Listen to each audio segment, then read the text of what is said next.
Alors, bonjour mes chers élèves. Donc aujourd'hui, je vais vous présenter un nouveau chapitre sur le courant électrique continu. Il est destiné aux élèves de tronc commun, baccalauréat international. Donc je vous propose comme plan de ce chapitre.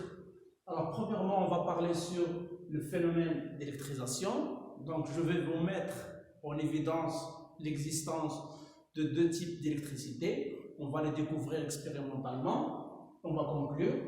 Ensuite, on va parler sur la nature du courant électrique. Donc, quand on va découvrir qu'il existe une électricité, donc on va nommer courant électrique.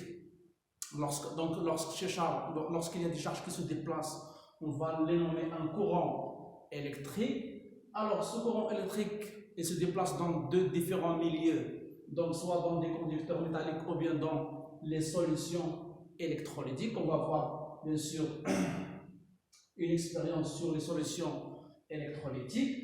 Ensuite, comme troisièmement, donc on va parler sur l'intensité du courant électrique, c'est-à-dire en termes de quantité d'électricité qu'on permet de se déplacer, c'est-à-dire avec quelle relation on peut calculer cette quantité d'électricité. Ensuite, on va parler sur l'intensité du courant électrique et comment on peut la mesurer, avec quel matériel on mesure l'intensité du courant électrique. Dans un circuit, bien sûr, électrique, on va parler sur ce que ça veut dire un circuit électrique. Et enfin, on va parler sur des propriétés du courant électrique. Donc, dans ces propriétés-là, donc la loi d'unicité du courant électrique, on va faire bien sûr des expériences là-dessus. Donc, pour un circuit en série et pour un circuit en parallèle, on va parler des lois des nœuds. Donc, c'est ce que vous avez vu presque en collège, mais on va reprendre ces notions-là. Alors maintenant, je vais commencer par le phénomène d'électrisation. Donc, mettre en évidence ce phénomène. Qu'est-ce que ça veut dire le phénomène d'électrisation? Donc, je vous propose une expérience pour que vous puissiez comprendre qu'est-ce que ça veut dire le phénomène d'électrisation. Alors bien, donc dans cette expérience, donc je vais utiliser d'abord, donc comme vous voyez donc la peau du chèvre. Je vais utiliser donc un bateau de verre, et celui-là c'est un bateau d'ébonite, Et celui-ci c'est un bateau de verre, et celui-là c'est une balle, donc une petite balle formée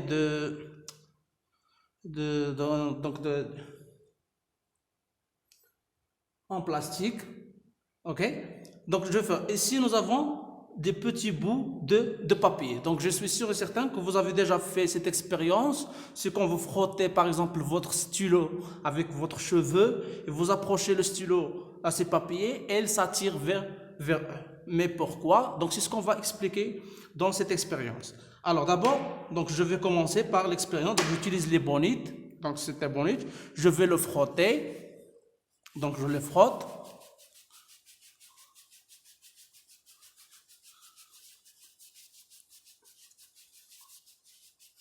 Donc je frotte bien.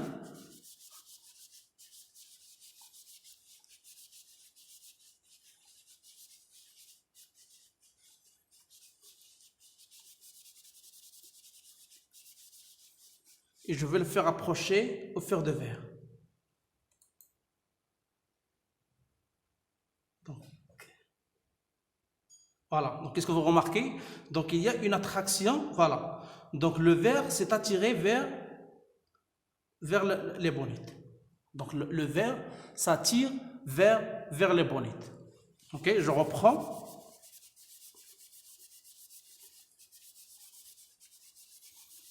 Donc je reprends l'expérience.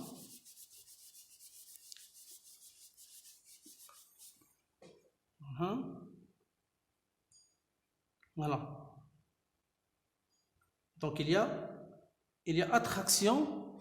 Donc il y a attraction du verre vers le bonnet. Maintenant, je vais utiliser le verre contre le verre. Donc on va voir ce qui va se passer, est-ce qu'il y aura une attraction ou une répulsion. Donc je frotte aussi le verre.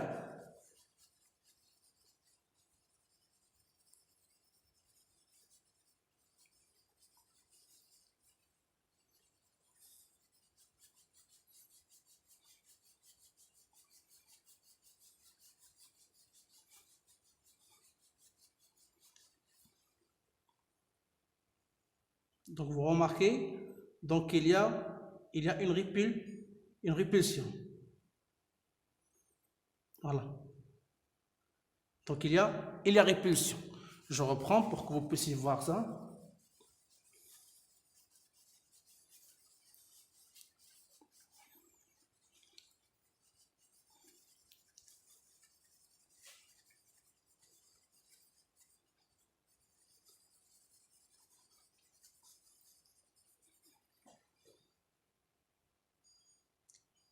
Voilà.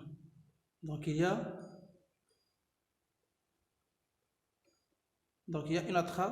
une répulsion, attraction. Voilà.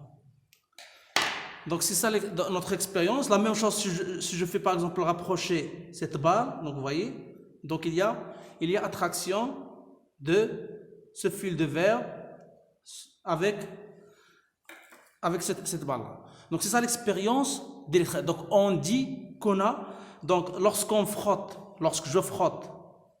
c'est ça le mot frotter, c'est-à-dire lorsque je fais bouger ce pot de chèvre avec les bonnettes. C'est ça ce que ça veut dire frotter. Donc lorsque je frotte ce bateau des bonnettes, alors qu'est-ce qui se passe? Je le fais, donc c'est ce qu'on appelle électrisation par frottement. C'est ce qu'on appelle électrisation par frottement. C'est-à-dire que je lui fais charger, donc je lui fais charger par des charges négatives autour de notre bateau. Voilà.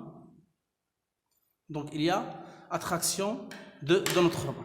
Donc c'est ce qu'on appelle donc cette électrisation par frottement. Donc je vais l'expliquer au tableau. Alors ce qui se passe ici, alors au début lorsque je frotte avec la peau de chèvre, par exemple, le baguette des bonnettes. Alors qu'est-ce qui se passe? Alors notre baguette des bonnettes se charge avec des charges négatives. Il y aura des charges négatives qui apparaissent à l'endroit où je frotte. Ok? Tandis que pour la peau de chèvre, il se charge avec des charges positives. C'est-à-dire des charges négatives sont déplacées de la peau de chèvre vers les bonnettes.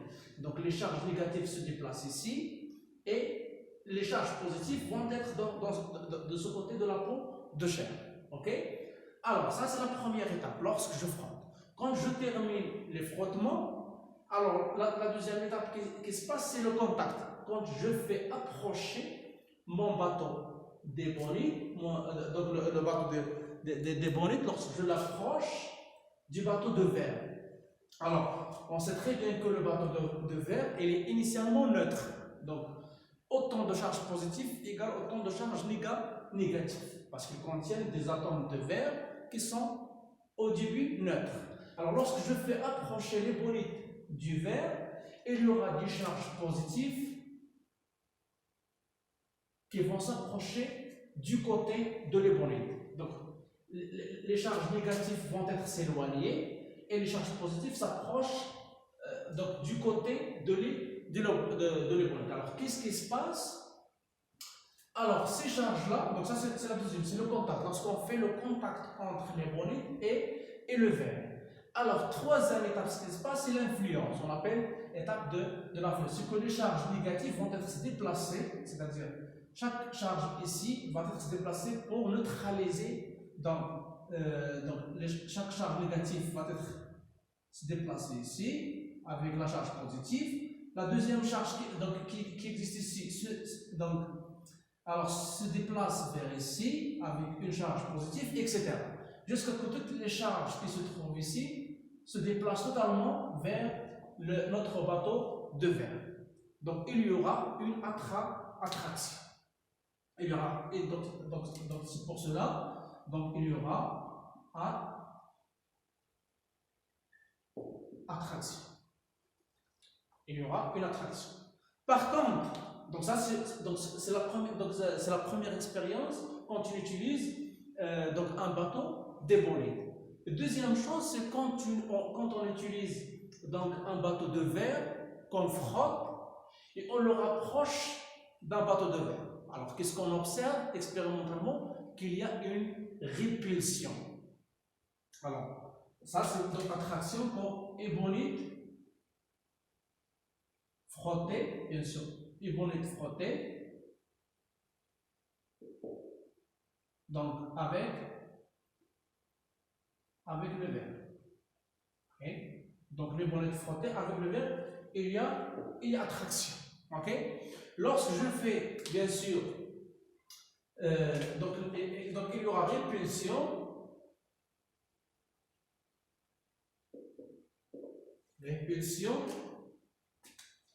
Lorsque je fais approcher, bien sûr, donc le verre frotté avec le verre. Donc, là, le verre frotté avec le verre, donc nous donne une répulsion. Alors, par convention, on dit que donc le verre ou bien le plastique, si on utilise même si on utilise le plastique, on dit qu'il est chargé positivement, donc il a une charge positive avec une charge positive. Donc positif avec positif, ça donne une répulsion. Ok? Et par convention, on dit que la charge, on dit que le bonite est chargé par une électricité négative, avec des charges négatives. Avec des charges négatives. C'est par convention. Alors, par conséquent, à partir de ces deux expériences, on peut déduire l'existence de deux types d'électricité. Alors, il existe une électricité positive, ce sont des charges positives, et une électricité négative, il s'agit des charges négatives, c'est-à-dire les électrons qui sont négatifs. Okay? Donc, il y a deux types d'électricité. C'est ça la conclusion de notre point. Donc, alors, ce phénomène que nous avons vu tout de suite s'appelle phénomène d'électrisation. Alors, le phénomène d'électrisation, c'est-à-dire l'existence de deux types d'électricité. Une électricité positive et une électricité négative. Alors, par convention, on dit que l'électricité positive se trouve au niveau des bateaux de plastique ou du verre, et donc l'électricité négative se trouve au niveau du bateau d'ébonite qui avait été frotté. C'est seulement par convention. Alors c'est ça ce qu'il faut donc retenir de cette première partie, l'existence de deux types d'électricité, une électricité positive et une électricité négative. On les a mis en évidence par le biais de ces deux expériences de frottement. Ok? Bien. Alors bien, donc dans cette expérience, je vais vous montrer quelle est la nature du courant électrique dans un conducteur métallique. Alors, dans cette expérience, donc vous voyez que nous avons donc un générateur de tension continue, nous avons un interrupteur, bien sûr des fils conductrices, nous avons une lampe et nous avons un moteur électrique. Donc nous avons un moteur électrique.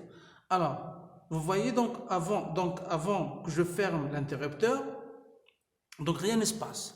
Alors même si j'allume, donc voilà, donc j'ai allumé le générateur, mais rien ne se passe. Mais qu'est-ce qui se passe lorsque je ferme l'interrupteur?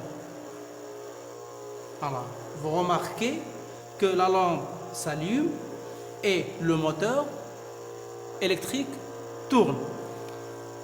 Bien. Alors, pourquoi, à votre avis, donc la lampe s'allume et notre moteur tourne lorsque je ferme l'interrupteur?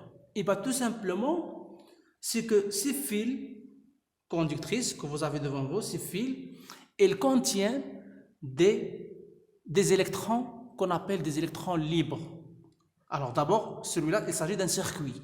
Alors, qu'est-ce que ça veut dire un circuit électrique? C'est un circuit qui est constitué d'un ensemble de composants électroniques. Un générateur, un interrupteur, une lampe, un moteur, etc. Ça, c'est ce qu'on appelle un circuit électrique.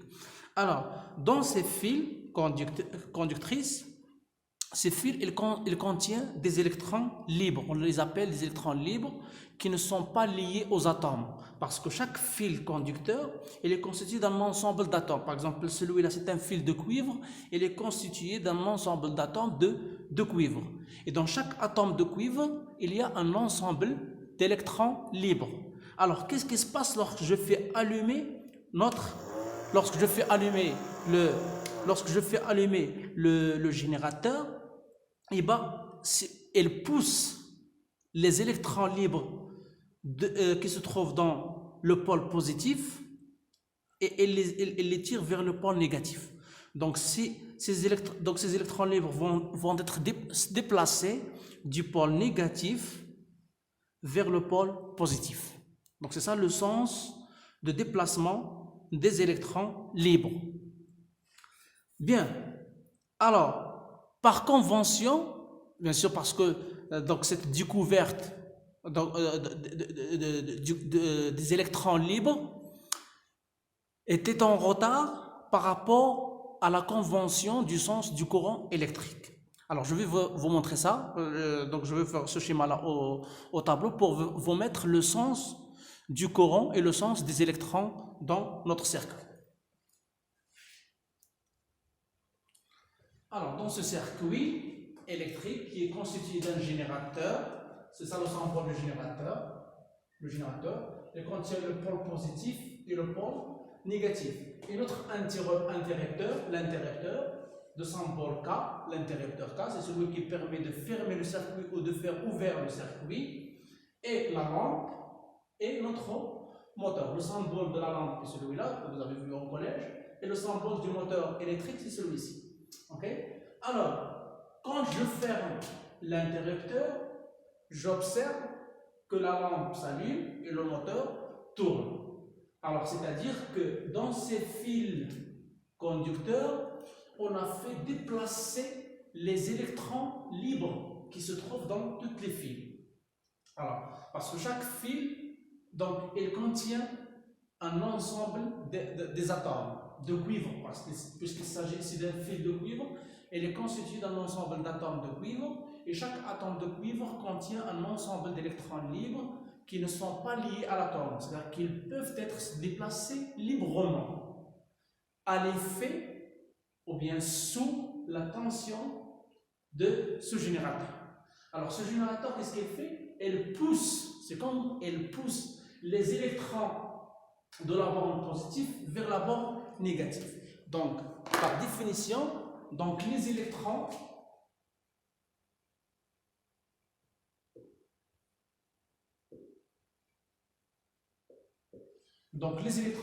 se déplacent du pôle négatif du générateur vers le pôle positif du générateur.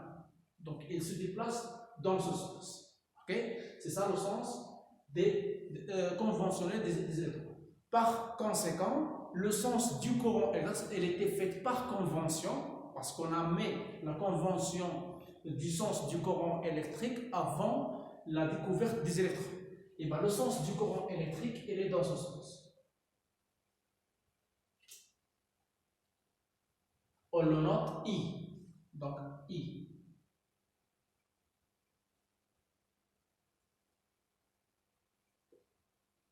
On le note I. Donc, le courant électrique se déplace du pôle positif vers le pôle négatif, bien sûr, à l'extérieur du générateur. Donc, dans les fils. Okay? Donc, le courant se déplace dans ce sens.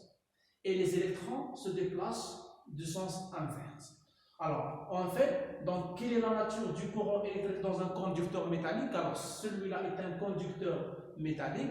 Alors, la nature, c'est le mouvement des électrons. Alors, les électrons se déplacent, c'est ce qu'il faut retenir. Les électrons se déplacent dans un conducteur métallique. C'est au contraire dans un isolant, si vous prenez un isolant, il ne contient pas, donc les électrons ne se déplacent pas dans un isolant. Okay? Comme l'air par exemple, il n'y a pas de déplacement des électrons dans l'air. Par contre, dans un conducteur, bien sûr, dans un conducteur métallique, les électrons se déplacent. Donc la nature du courant électrique dans un conducteur métallique, c'est l'existence des électrons qui se déplacent du pôle négatif, toujours du pôle négatif, vers le pôle positif à l'extérieur du générateur. Ça, c'est pour donc, la première expérience de connaître la nature du courant électrique dans un conducteur. Donc, la nature du courant électrique dans un conducteur métallique, c'est le passage des électrons libres du pôle négatif vers le pôle positif à l'extérieur du générateur. Maintenant, on va passer à définir donc, la nature du courant électrique dans des solutions électrolytiques. On va faire une expérience. Alors maintenant, on veut faire l'expérience de mettre en évidence l'existence du courant électrique dans une solution électrolytique. Alors qu'est-ce que ça veut dire? Une solution électrolytique, c'est qu'on va utiliser un électrolyseur. Alors cet électrolyseur, donc c'est celui-là, il est constitué de deux, donc vous voyez, on les appelle deux électrodes. Ils sont en graphite. Donc deux électrodes en graphite. Et donc j'ai utilisé ce circuit qui constitue de même générateur, notre interrupteur et la lampe et l'électrolyseur. Ok? Alors au début, donc j'ai rien mis dans ce circuit. Alors si j'allume notre générateur, donc il est allumé, donc vous remarquez donc rien ne se passe. Si j'ajoute de l'eau, par exemple je vais ajouter de l'eau, voilà, donc j'ajoute de l'eau à cet électrolyseur, donc vous voyez donc rien ne se passe. Donc il n'y a pas de passage du courant électrique parce que la lampe ne s'était pas allumée. Maintenant je vais ajouter du sel. Le sel de la cuisine, donc NaCl, le chlorure de sodium. Donc je vais ajouter chlorure de sodium. Donc qu'est-ce que vous remarquez? Donc vous remarquez que la lampe commence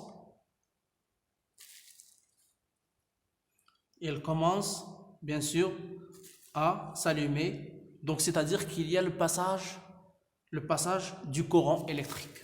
Donc il y a le passage du courant électrique. Voilà. Donc quand j'ajoute du chlorure de sodium à l'eau, et bien tout simplement il y a un passage de courant. Donc qu'est-ce qui permet le passage? Alors cette solution, alors la solution qui est constituée de l'eau et du sel, ce qu'on appelle une solution de chlorure de sodium, Na+, plus Cl-. Alors cette solution s'appelle une solution électrolytique. Et ben, elle est constituée, elle contient quoi? Elle contient d'ions Na+, et d'ions Cl-. Alors ces ions, c'est eux qui ont permis le passage du courant électrique. Ok? Dans une solution électrolytique, ce qui est responsable du passage du courant électrique, ce sont des ions. Donc il y a des ions positifs qu'on appelle les cations et des ions négatifs qu'on appelle des anions. Alors ici les cations, ce sont les ions sodium, Na+, et les anions, ce sont des ions négatifs, Cl-. Donc c'est ça l'expérience.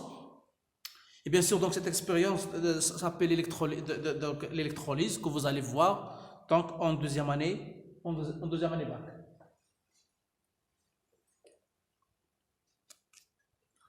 Alors bien, donc pour expliquer ce qui se passe dans notre solution électrolytique, donc voilà notre générateur, notre interrupteur, la lampe. Alors on a dit que dans les fils conducteurs, ce qui permet le passage du courant électrique, ce sont les électrons libres au niveau du fil conducteur. Ok? C'est-à-dire dans ces fils conducteurs, il y a le passage des électrons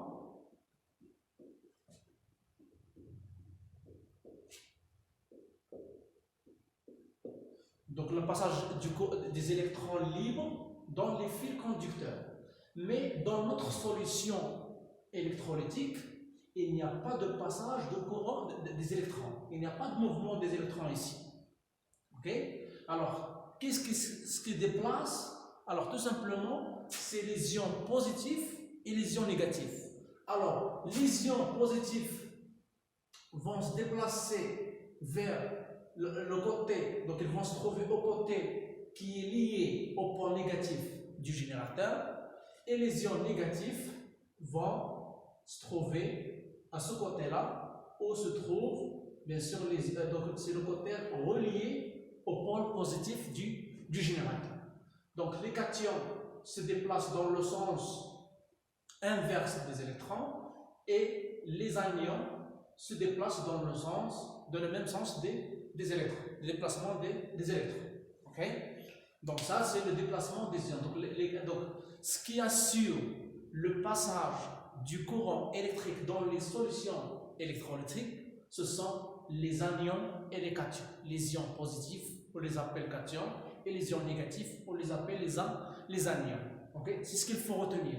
Par contre, dans les fils conducteurs, c'est les électrons qui assurent le passage du courant électrique. C'est les fils qui assurent le passage du courant électrique. Okay? Il faut distinguer entre ces deux choses.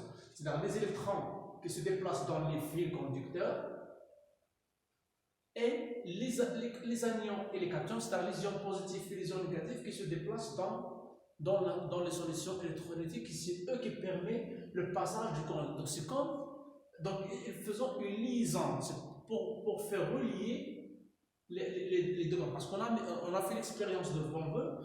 Donc lorsqu'on n'a rien mis, ni de l'eau, ni de chlorure de sodium, rien ne se passe. Donc il n'y a pas de passage de courant, c'est-à-dire il n'y a pas de mouvement des électrons. Lorsqu'on met de l'eau, la même chose. Donc l'eau ne fait pas passer le courant électrique. Bien sûr, l'eau. Donc lorsqu'on ajoute du sel, NaCl, chlorure de sodium, à l'eau, et donc on remarque le passage du courant électrique. Pourquoi? Parce que les ions positifs se déplacent vers le pôle négatif et les ions négatifs se déplacent vers le pôle positif, relié au pôle positif, donc à l'électrode relié au pôle positif du générateur. Et les ions positifs se déplacent donc vers ce côté-là. Donc, les ions positifs et négatifs ne se déplacent pas dans le fil. Faites attention. Donc les ions positifs et négatifs ne se déplacent pas dans les fils, seulement elles se regroupent à ce niveau-là, au niveau de l'électrode qui est relié au pôle négatif. Même chose pour les ions Cl-, elles se regroupent au niveau de l'électrode relié au pôle positif du générateur.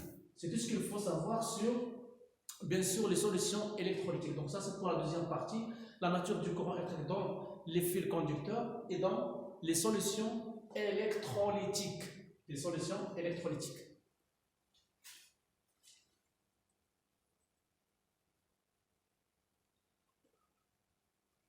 Alors maintenant, on va passer à la troisième partie, c'est l'intensité du courant électrique. Alors on va parler de la quantité d'électricité. Alors on a dit que donc il y a des électrons qui se déplacent dans ce sens. Donc ce sont des porteurs de charge d'électricité. Donc dans les fils conducteurs, alors les porteurs de charge ce sont les électrons. Et dans les donc celui-là c'est un électron, on l'appelle électrolyseur, c'est le symbole électrolyseur.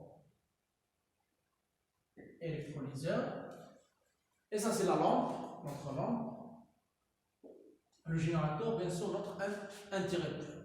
Alors, la quantité d'électricité, c'est-à-dire combien d'électricité transportée au cours du temps. Alors, avec quelle relation on peut calculer cette quantité d'électricité? Et bien, la quantité d'électricité, on lui donne donc la lettre Q. Alors, quantité d'électricité, c'est Q, on prend Q, est égal à N fois alors nombre d'électrons multiplié par fois 1. Alors c'est ça la relation avec laquelle on peut calculer la quantité d'électricité qui circule dans un circuit. N de E c'est le nombre, alors N de E, nombre d'électrons. Alors, c'est le nombre d'électrons qui se déplacent pendant une durée delta t, pendant bien sûr une durée delta t, et E, c'est ce qu'on appelle la charge élémentaire. E est égal à 1,6 10 puissance moins 19 coulombs. Alors, l'unité de E, de la charge élémentaire, c'est 1,6 10 puissance moins 19 coulombs. Donc, N, nombre d'électrons, donc il n'a pas d'unité, donc E c'est en coulomb. Donc, automatiquement, Q, la quantité d'électricité Q, elle est en coulomb. Ok?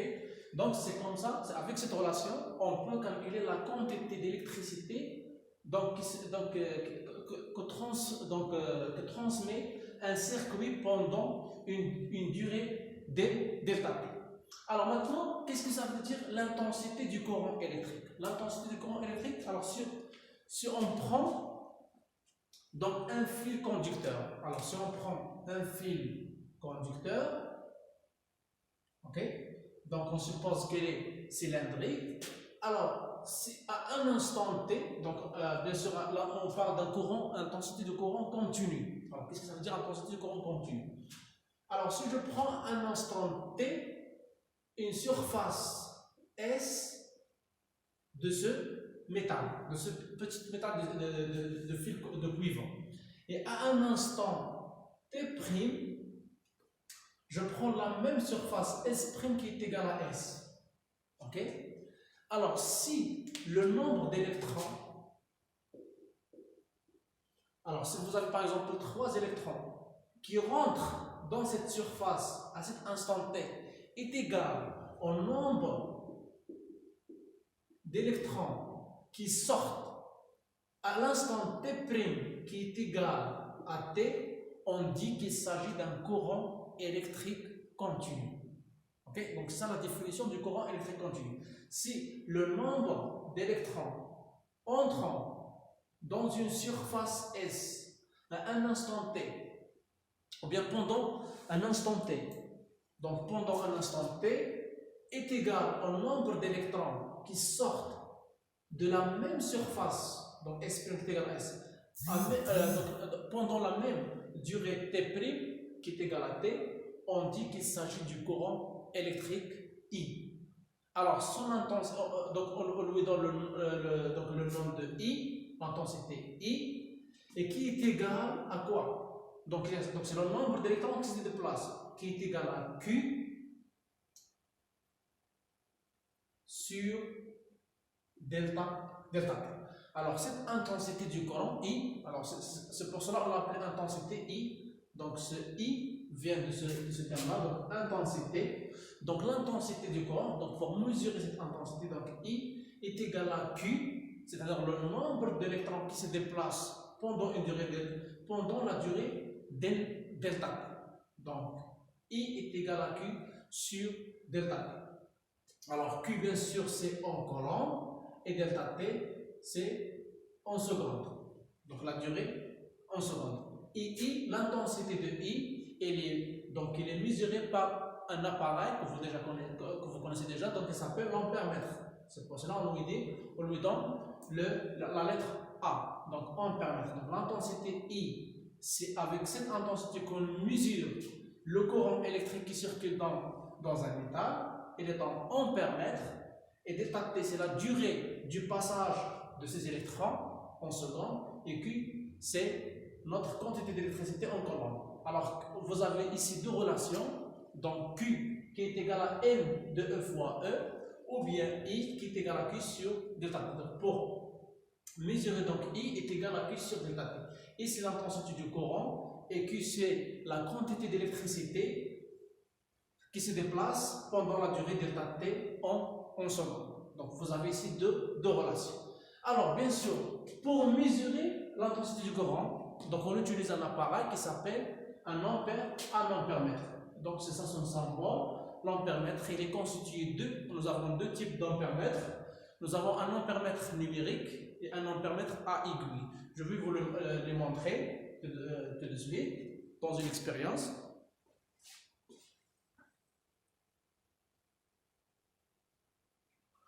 Alors bien, donc pour mesurer le courant électrique, on peut utiliser cet ampèremètre. Alors comme vous voyez, donc c'est un ampèremètre, ça ce qu'on appelle un ampèremètre numérique.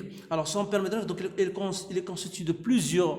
Pourquoi? Donc c'est un multimètre. On appelle un multimètre parce qu'il est constitué de plusieurs tâches. Donc il peut mesurer l'intensité du courant en ampèremètre.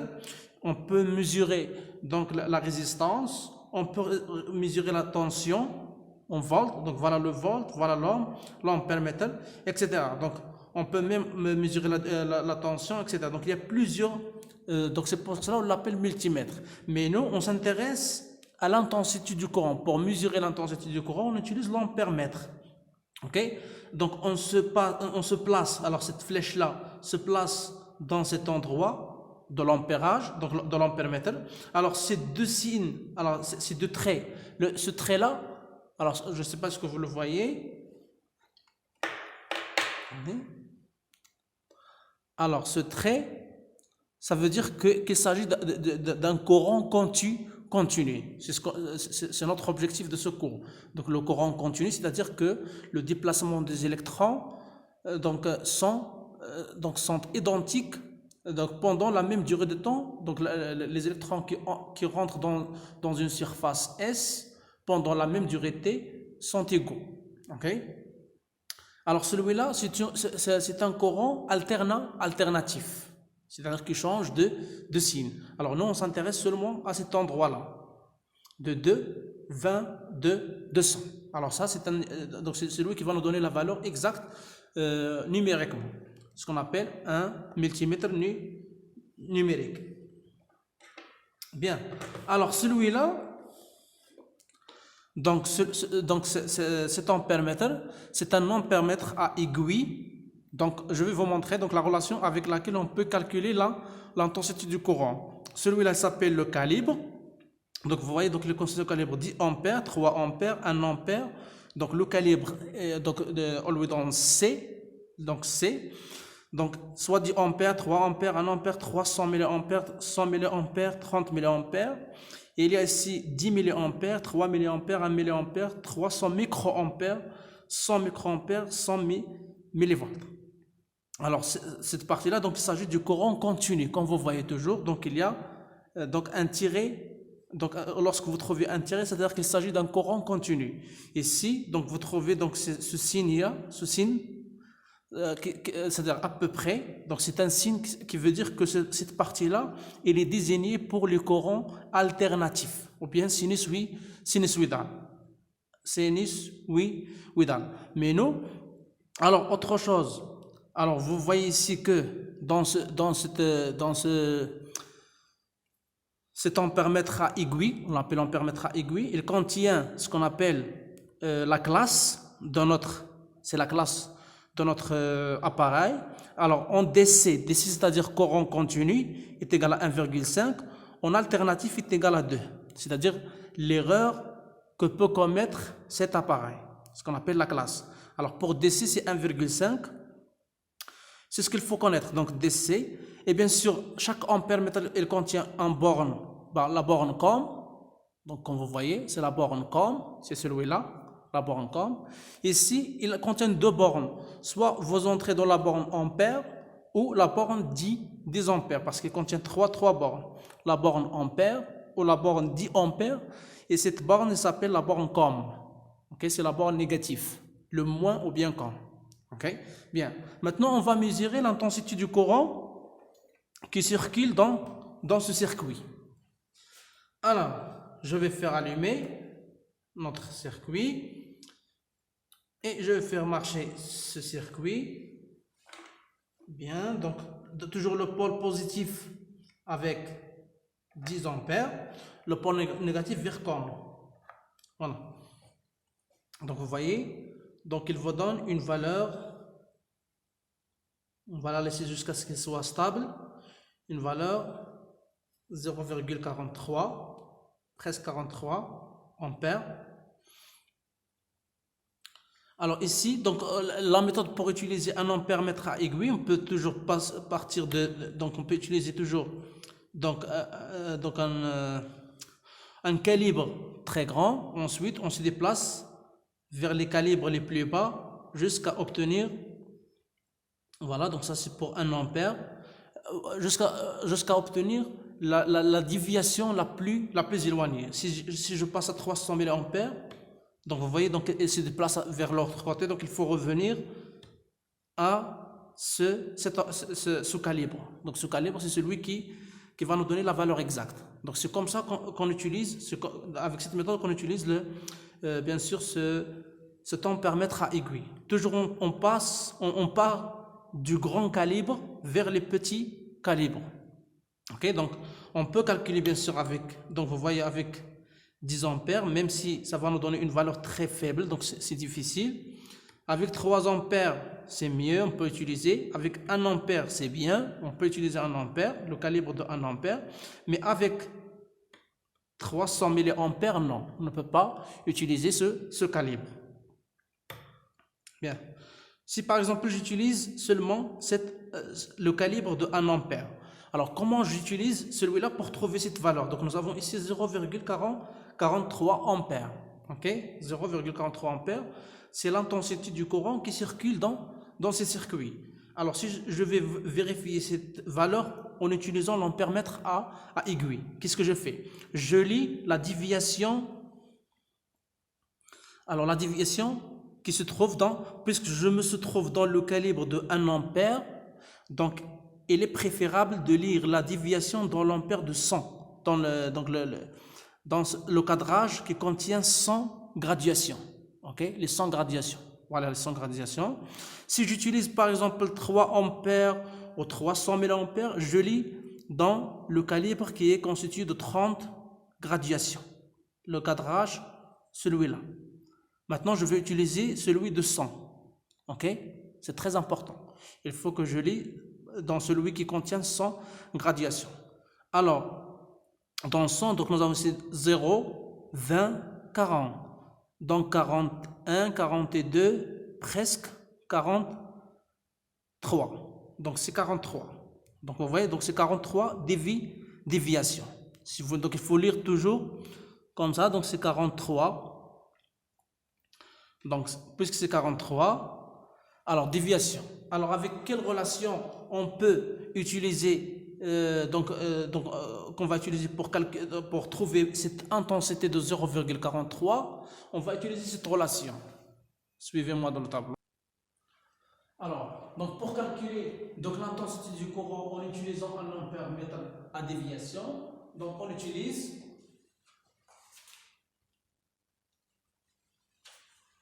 ampèremètre à déviation. Alors on utilise cette relation I égale à C fois N sur N0. Alors ici l'intensité du courant en ampères, c'est en ampères. C c'est le calibre, notre calibre en ampères. N c'est le nombre de déviations maximales, et N0 c'est le nombre de déviations liées au point. Donc on trouve soit N0 égale à 100 ou N0 égale à 30. Donc on va lire soit dans le calibre, soit dans le cadre relié à 100 ou bien le cadre relié à 30 déviations. Alors, comment on utilise ça? Donc si nous avons 30, donc en général, le calibre sera soit de 3 ampères, soit de 300 milliampères, soit de 30 ampères, etc. Ça dépend des ampères que nous avons. Si nous lisons dans un cadre de 100 déviations, donc le calibre soit de 1 ampère, soit de 10 ampères, soit de 100 ampères, ou bien de 10 milliampères, etc. Donc c'est ça. Donc, alors pour trouver la valeur que nous avons trouvée, donc nous avons dans l'expérience que nombre n de déviations maximales trouvées ici, c'est 43 déviations, et n0 c'est 100 ampères. 100, parce que nous avons lu dans le cadre du 100. Alors le calibre c'est choisi, donc nous avons choisi le calibre c'est de 1 ampère. 1 ampère. Donc, on peut utiliser maintenant la relation I. Donc, ceci implique que I est égal. Alors, C, c'est 1 ampère fois N, c'est 43, divisé par N0, c'est 600. Alors, si vous faites les calculs, vous trouvez, donc c'est 0,43 ampères. Donc, c'est là. Donc c'est la même valeur que nous avons trouvée par l'ampèremètre numérique. Donc, avec cette relation, on peut calculer l'intensité du courant en utilisant l'ampèremètre à déviation. Ok? Alors maintenant, pour calculer l'incertitude absolue. Alors, pour l'incertitude, maintenant, nous savons maintenant comment calculer l'intensité du courant. On a dit c'est C fois N sur N0. C, c'est le calibre. N, c'est le nombre de déviations maximales. N0, c'est le nombre de déviations liées au pont. Donc, en général, c'est soit 100, soit 30. Alors, dans l'expérience, nous avons trouvé une valeur de 0,43 ampères pour les valeurs que nous avons fait. Alors, pour l'incertitude absolue, on peut la calculer avec cette relation, delta I. C'est le calibre multiplié par X sur 100. Alors, C, c'est le calibre, en ampères, c'est déjà fait. X, c'est la classe de l'appareil, de l'ampèremètre. Donc, c'est la valeur que j'avais vous montrer. Et donc, c'est 1,5 dans notre appareil que j'ai utilisé. Alors, X, c'est l'appareil. Donc, là où vous trouvez un trait, le haut de ce trait-là se trouve cette valeur. Alors, delta I, toujours en ampères, calibre en ampères, X, pas de valeur, sur 100 unités et 100, donc c'est une valeur. Alors, si on fait l'application numérique à partir des valeurs que nous avons trouvées, delta I, c'est 1 ampère, donc C, c'est 1, fois X, c'est 1,5, c'est dans notre appareil, et 100, divisé par 100, ça vous donne 0,015 ampères. Donc X, c'est 1,5 et C, c'est 1 ampère. Alors, si on cherche à calculer l'incertitude relative, alors tout simplement l'incertitude relative, c'est que si vous faites le rapport delta I sur I. Alors, delta I sur I, ça vous donne donc 0,05 sur 0,1. Vous faites les calculs, et vous multipliez par 100, ça vous donne une valeur en pourcentage. Donc, c'est l'incertitude relative. Alors, l'incertitude absolue, donc cette valeur-là, pourquoi on utilise cette valeur dans l'incertitude absolue pour mettre la valeur du courant entre deux valeurs approchées. C'est-à-dire I,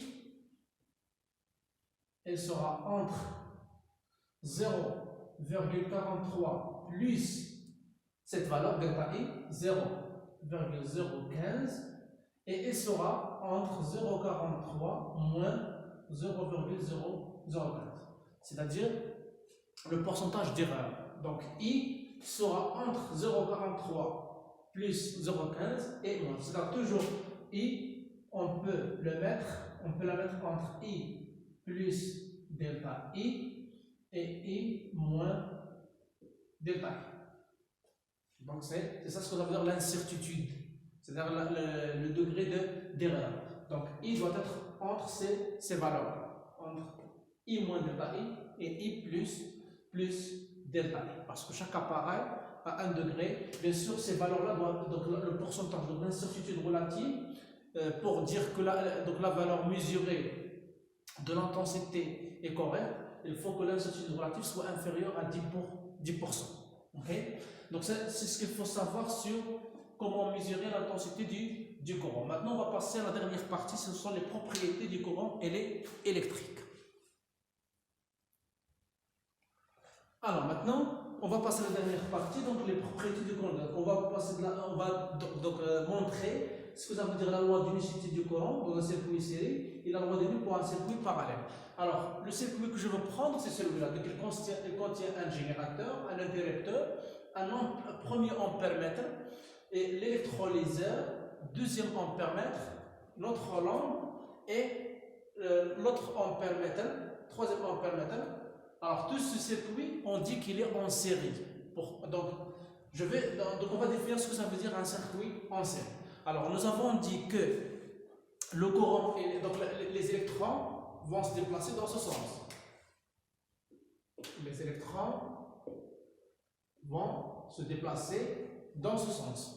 Okay, à l'extérieur du circuit. L'électrolyseur, à l'intérieur de l'électrolyseur, ce sont les ions positifs et les ions négatifs qui se déplacent à l'intérieur de l'électrolyseur.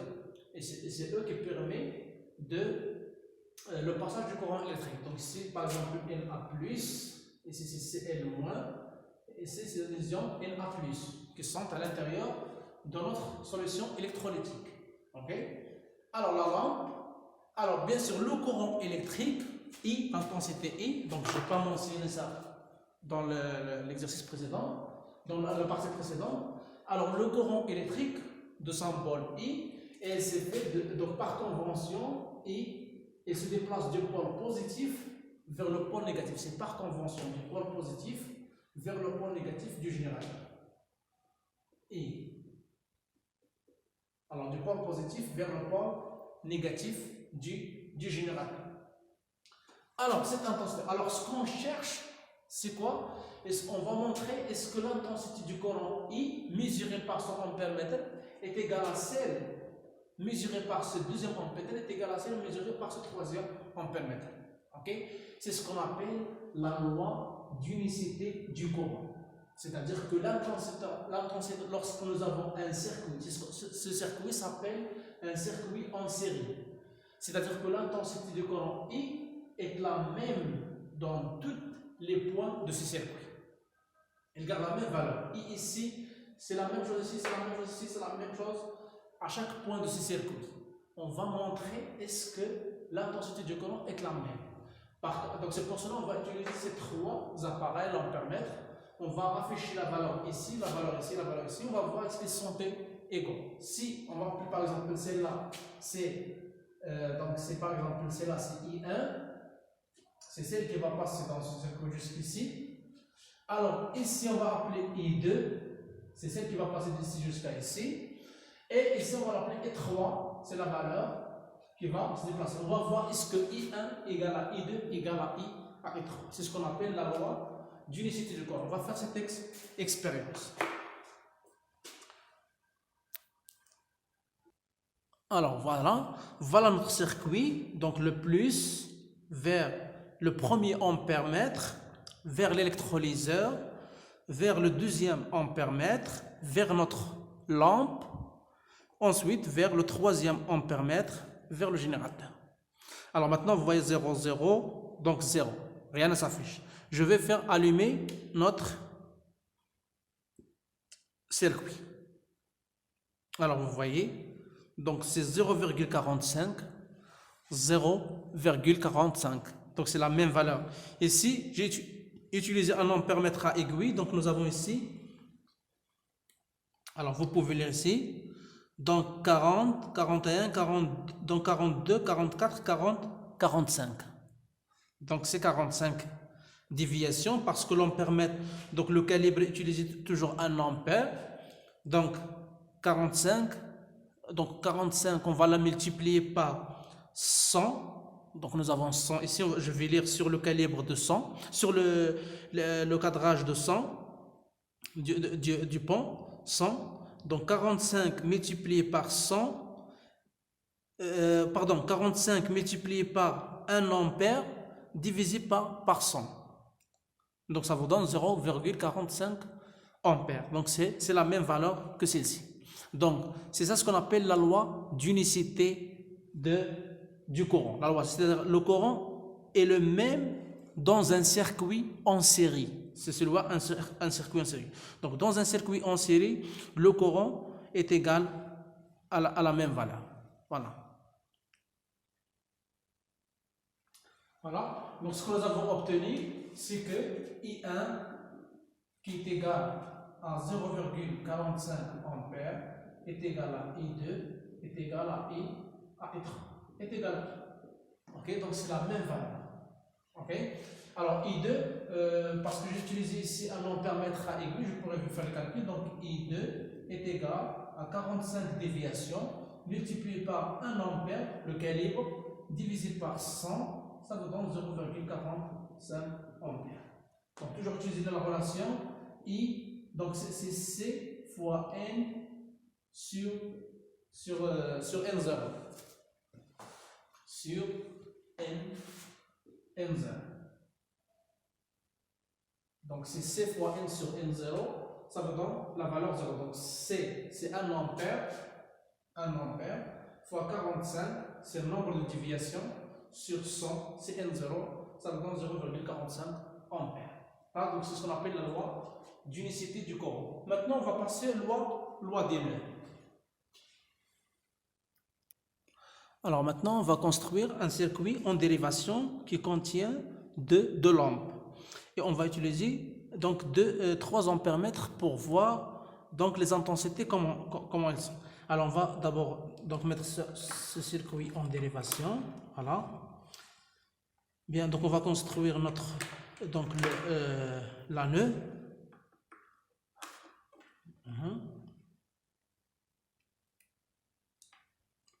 Donc le courant, il vient de ce sens-là, ok? Et il va se diviser. Donc il y a une partie qui va passer ici, il y a une partie qui va passer de l'autre côté.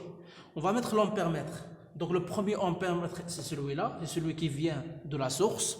Donc c'est le courant global qui va venir de la source, du pôle positif, ok? Et on va mettre donc notre premier ampèremètre ici.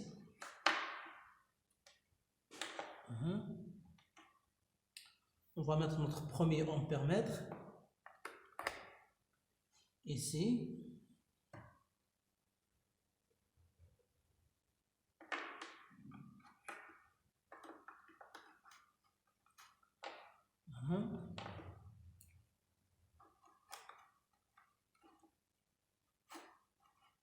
Donc voilà. Donc ici maintenant, donc pardon. Voilà. Et il va être ici. Voilà. Donc le courant qui vient ici, donc c'est ça le nœud. Donc le nœud, il va se diviser. Donc il y a un courant qui va passer de l'autre côté et il y a un courant qui va passer dans cette lampe. Donc le premier courant qui va passer ici, c'est celui-là. On va mesurer le deuxième courant qui va passer dans cette lampe. On va utiliser par exemple celle-là. Voilà, le courant, on va mettre ici le port plus 10 ampères et le port 1 comme et qui va entrer dans ce côté. Voilà. Et bien sûr, le courant, le moins, le signe moins, pour que le circuit soit en dérivation, va entrer ici. Voilà. Alors, cet ampèremètre mesure le courant qui passe dans cette lampe. Cet ampèremètre mesure le courant qui rentre dans cette lampe. Et c'est là, cet ampèremètre mesure le courant qui vient de la source. Alors, on va voir les valeurs.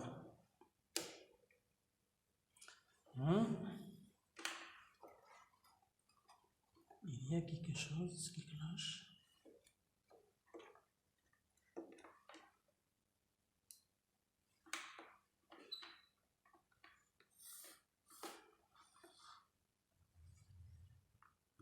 Il y a un problème au niveau du fil. Voilà. Voilà. Alors, vous voyez, donc nous avons ici 0,65 ampères et ici 0,26 et ici c'est 0,38. Alors, 0,64. Si vous faites la somme, alors 30 plus 20, ça vous fait 50, 58, donc 58, 60, 64. Donc, c'est la valeur que vous cherchez. Donc, vous voyez que 0,65 vous donne la somme des deux courants. La somme des deux courants. Voilà. Donc 0,64, c'est 0,38 plus 0,26. Donc ça, c'est ce qu'on appelle un circuit en dérivation. Alors dans un circuit en dérivation, le courant total est égal à la somme. Donc le courant entrant à un nœud, c'est là un nœud, le nœud, la somme du courant rentrant à un nœud. Donc le courant total qui vient à un nœud est égal à la somme du courant sortant de cette nœud. Ok? Donc ça vous donne la même. Donc la valeur. Donc c'est pas donc ici il n'y a pas d'égalité. Donc ce circuit on appelle un circuit en dérivation, en parallèle. Ok? Le borne plus c'est le plus, le moins c'est le moins. Ok? Et une autre chose qu'il faut ajouter, c'est que le courant, donc l'ampèremètre toujours il est mis en série, c'est pas en parallèle. On ne met jamais l'ampèremètre en parallèle. Toujours donc le pôle positif. Et puis on prend le pôle négatif sortant vers l'autre, on le branche avec un autre appareil. Ok? Donc c'est ça donc ce que ça veut dire que l'ampèremètre se met en série. Ok? Donc je vais vous mettre ça au tableau.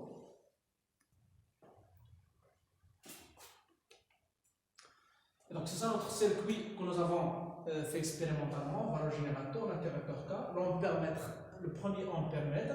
Hein? Donc notre nœud. Nous avons le deuxième ampèremètre ici avec une lampe et le troisième ampèremètre avec une autre lampe. Alors ici, qu'est-ce que nous avons introduit? Donc la valeur de I1 On a trouvé c'est 0,64 ampères. La valeur de I2 c'est 0,26 et la valeur de I3 c'est 0,38. Alors vous remarquez que I1 égale I2 plus I3. Alors I1 est égal à I2 plus I3. Donc 0,26 plus 0,38 vous donne 0,60, 64 ampères. C'est ce qu'on appelle la loi des nœuds. La loi des nœuds. En cas général, si vous avez un nœud